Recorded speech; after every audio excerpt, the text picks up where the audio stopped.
Hi, my name is Konstantin Magnus. In this Houdini tutorial, we are going to create smooth tangential booleans, so objects flow nicely into each other.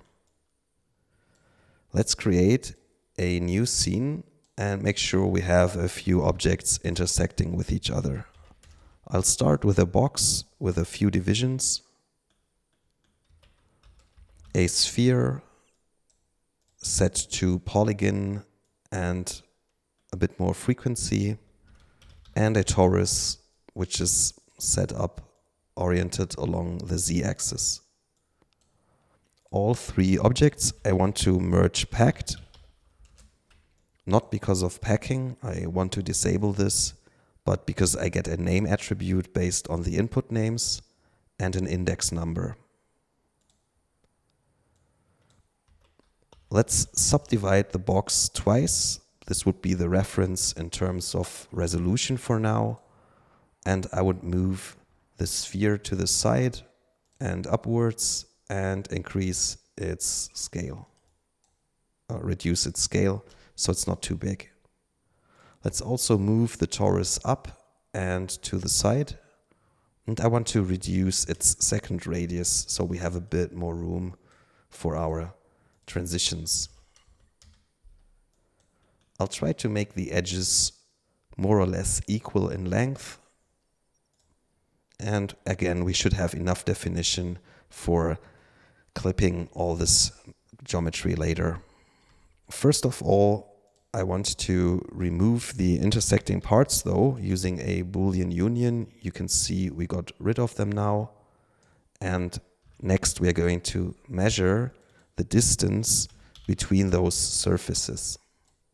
For that, I first of all want to know my own index number. Using a primitive function, I can ask for an attribute named index on a primitive that is connected to my point. And I will create a string called grp, which goes at index is not equal to the integer converted to a string of my own index number. This string I can use as an ad hoc group in an xyzdist function which runs over my own geometry stream. Here's the group string excluding my own surface, and we're searching based on our point position. This function will return a distance which we are going to output as an attribute called dist. Let's see whether this works as a clip attribute inside a clip node, and there you go, the surfaces trim each other. So this will be the gap. Let's copy the distance parameter and move our geometry stream over to make room for the transitions we're going to create using a VDB from polygons node. This is creating a signed distance field. We can reduce the voxel size to 0.01 for more definition or a better resolution. And you can see the creation of the distance field is already activated.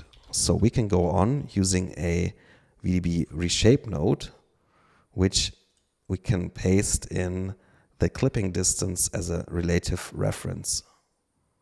I will use just half of it, set the accuracy to second order, and to make it match with my gap size, I have to enable world space units.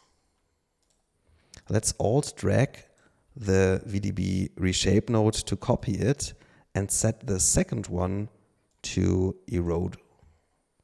That way you should see the smooth transition from one object to another, and if you increase the clip node to, let's say, 0.3, these curvy transitions get larger.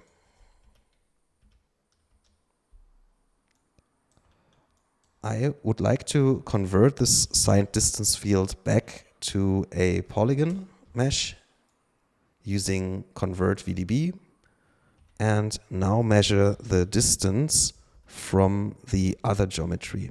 So let's connect the second input to the clip1 node and set the metric from distance outside geometry to from surface. We don't need to differentiate between inside and outside. We're just after the distance, which I output as dist underscore SRF for surface. Let's create another clip node and put in dist SRF as clipping attribute, and we choose a really low distance of 0.005, so we are only just keeping the transition zones that are away from the solid parts. Let's merge both clip nodes to see the result we've got so far. The smooth transitions are working, but we still have gaps between both parts, and also the mesh resolution is quite different. So after the clip, I would like to remesh my transition parts with a target size of 0.02, a few more iterations, and an option for smoothing. So you can adjust the shapes by playing with that slider as well. I would now like to make sure the gaps are closed by moving the boundary points. We create a point group called boundary and disable the base group options and enable the unshared edges. And these points I would now like to ray on boundary curves of the solid geometry. We are going to use the divide node to remove all shared edges and use the ends node to unroll these closed curves into open curves. Now we can connect the ends node to the second input of the ray node and switch the method to minimum distance. Of course, we don't want all points to jump onto those curves, but just the boundary points. So let's set that in. And now you can see that our gaps are closed. All the points are now jumping to the curve. At the same time, you can see that the edges do not meet and the points are not ending up on the points on the other side. So this would be a job for another or a fuse node. We can also restrict to the boundary group, and I think we should have a boundary group on the solid geometry as well. So let's connect that to the second input of the fuse node and define it as target group. Now when you increase the snap distance, you see that it's fusing way too much. So let's only use this on the closest target point. And now when you inspect this in the merge one node, you see that by moving that slider, we can make all the points meet in the right places. Of course, these points are just sitting on top of each other. So what we should do now is append a fuse node, and we can again restrict this just to boundary, just to make sure this is working. By clicking on this icon here, which is called Display 3D Islands, you can also inspect whether the fusing has worked or not. Now, just to show we're still in control, let's color code the name attribute. On the point class, we create a random color based on name. And this seems to be working. We can now play around with the setup, change positions of these objects and their resolution. We can also come in with new objects like a tube. I will set mine to 36 columns and a few rows, reduce the scale, and always make sure these objects are solid, so they should be closed. I'll use a quadrilateral grid without deforming the patch and merge it in. Of course, this should be moved to a more interesting place, so we can, for example, use a transform node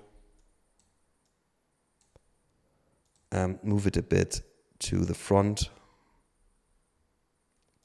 a bit to the top, and a bit to the right. And I still find it a bit thick. I want to see my transitions working, so let's move it inwards a bit. And again, make sure it has this rather quadratic topology, and then we click on the end of the geometry stream to see how it works. Now let's talk about the limits of the setup. You can see it is using the world space distance, so you need to carefully dial in the radii that makes sense in your setup. Even these gaps we have not created will be filled because the signed distance field again uses world space. So when I set the distance all the way up to, let's say, 0.5, you will see it will glue parts together like so. This can be what you want, but in many cases I would advise to keep the gaps rather low. This is what the setup is actually created for. All right, thank you for watching.